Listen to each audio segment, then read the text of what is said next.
Saludos mis queridos hermanos y amigos. Éxodo capítulo 31 y el versículo número 18 nos dice la palabra de Dios lo siguiente.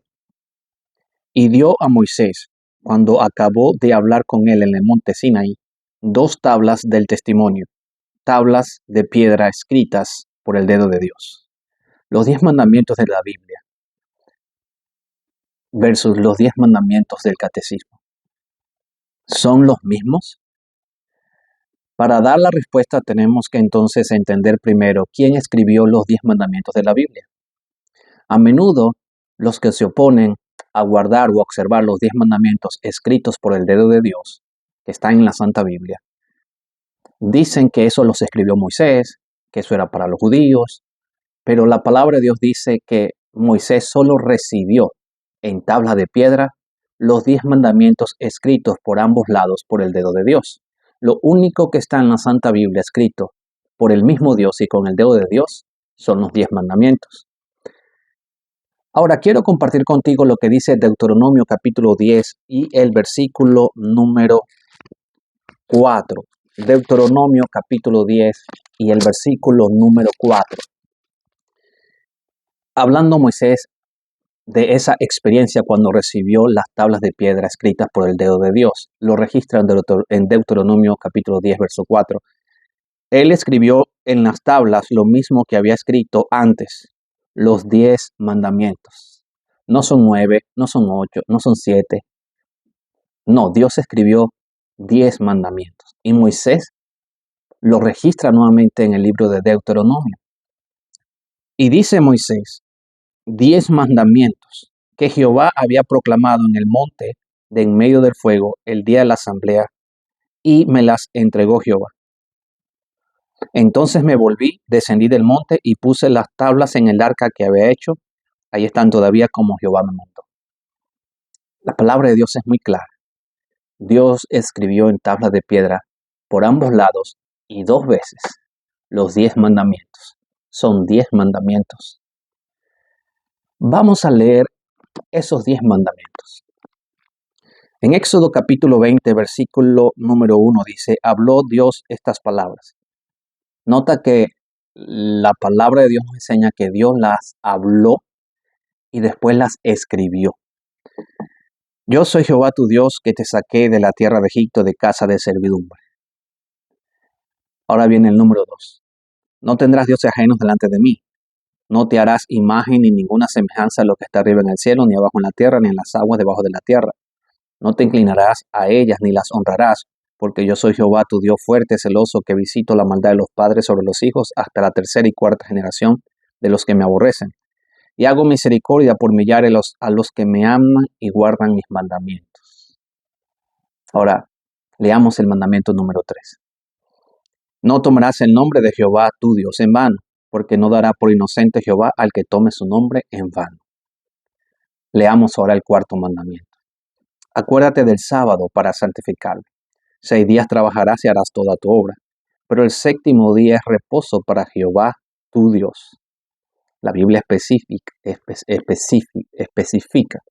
que la semana está compuesta por un ciclo, o el ciclo semanal es de 7 días, y que el 7º día de la semana es el sábado, al cual Dios colocó un nombre, lo llamó sábado, o Shabbat en hebreo. Y Dios dice, no hagas en él obra alguna, tú, ni tu hijo, ni tu hija, ni tu siervo, ni tu criada, ni tu bestia, ni tu extranjero que está dentro de tus puertas. Verso 11, siempre hay un porqué. El porqué debemos observar el sábado como el día de reposo. Porque en 6 días hizo Jehová los cielos y la tierra, el mar y todas las cosas que en ellos hay. Y reposó en el 7º día. Por tanto, Jehová bendijo el sábado y lo santificó. La Biblia nos enseña que el sábado es el 7º de la semana y que Dios le puso nombre, a diferencia de los otros días de la semana. Y el mandamiento dice que este es el sello de Dios, porque es el único mandamiento de los 10 que pronuncia el nombre de Dios, el territorio donde Dios gobierna y la legislación. Además de la legislación, las funciones de Dios, o sea, su territorio, las funciones y el nombre del dador de esta ley. Por eso que el sábado es el monumento que conmemora el poder de la creación de Dios y Dios lo coloca como un sello, o es la señal del pacto entre Dios y los que lo aceptan como su creador. Ahora, vamos al mandamiento número 5. Honra a tu padre y a tu madre para que tus días se alarguen en la tierra que Jehová tu Dios te da. Mandamiento número 6. No matarás. Mandamiento número 7. No cometerás adulterio. Mandamiento número 8. No hurtarás. Mandamiento número 9. No dirás contra tu prójimo falso testimonio. Mandamiento número 10. No codiciarás la casa de tu prójimo, ni codiciarás la mujer de tu prójimo, ni su siervo, ni su criada, ni su buey, ni su asno, ni cosa alguna de tu prójimo. Ya que tenemos quién escribió los 10 mandamientos y cuáles son los 10 mandamientos, entonces hacemos esta pregunta y le preguntamos a la Santa Biblia, la palabra de Dios. ¿Haría Dios un cambio de los 10 mandamientos cuando Cristo viniera a este mundo por primera vez? Vamos a ver cuál es el testimonio de Jesucristo registrado en las Sagradas Escrituras con respecto a los 10 mandamientos. Vamos a Mateo capítulo 5 y el versículo número 17. Mateo capítulo número 5 y el versículo número 17.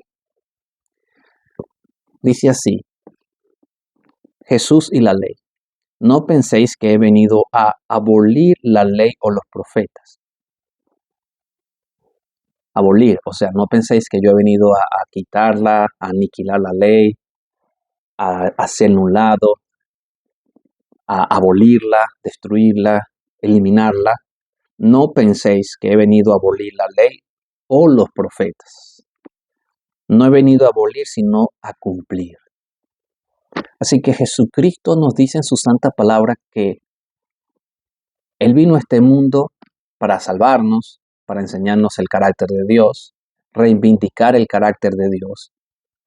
Y una de las maneras de reivindicar a Dios y su carácter era obedeciendo la misma ley que el mismo Dios escribió en el monte Sinaí en tablas de piedra.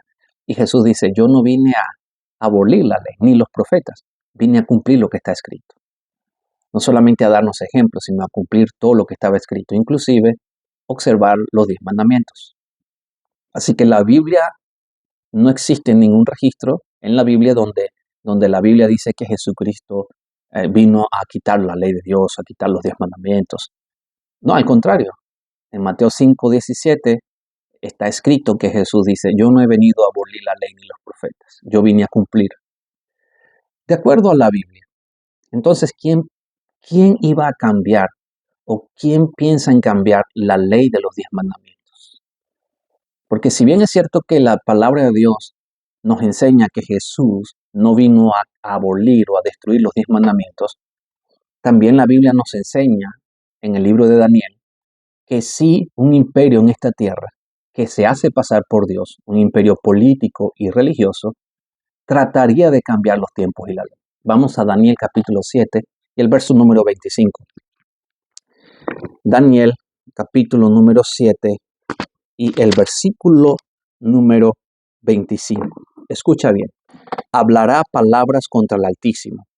A los santos del Altísimo quebrantará y pensará en cambiar los tiempos y la ley. Pensará en cambiar los tiempos y la ley. Así que tenemos un contraste. El contraste donde Jesucristo dice, yo no he venido a abolir la ley ni los profetas, y tenemos a un imperio, un poder político, religioso mundial, que sí pensaría en cambiar la ley de Dios, los tiempos y la ley.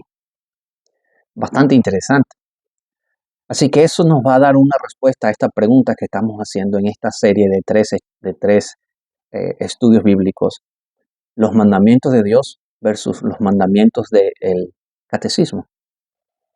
De acuerdo a la palabra de Dios, una bestia simboliza o representa un imperio en la tierra.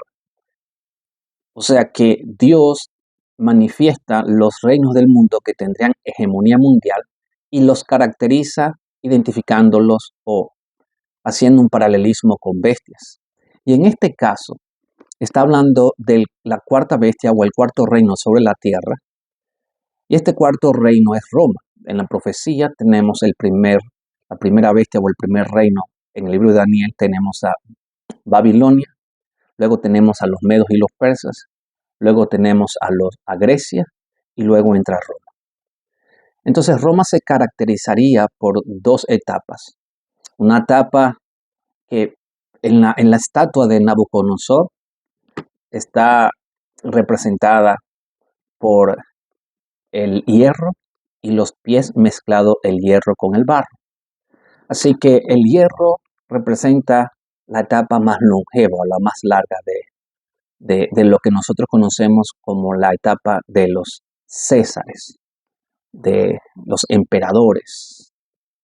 Y luego tenemos la segunda etapa, la etapa donde Roma es fracturada y tendría que ser gobernada por un cuerno pequeño o un reino, porque los cuernos también simbolizan pequeños gobiernos dentro del imperio, y que ese cuerno pequeño sería un poder político y religioso que pensaría en cambiar los tiempos y la ley.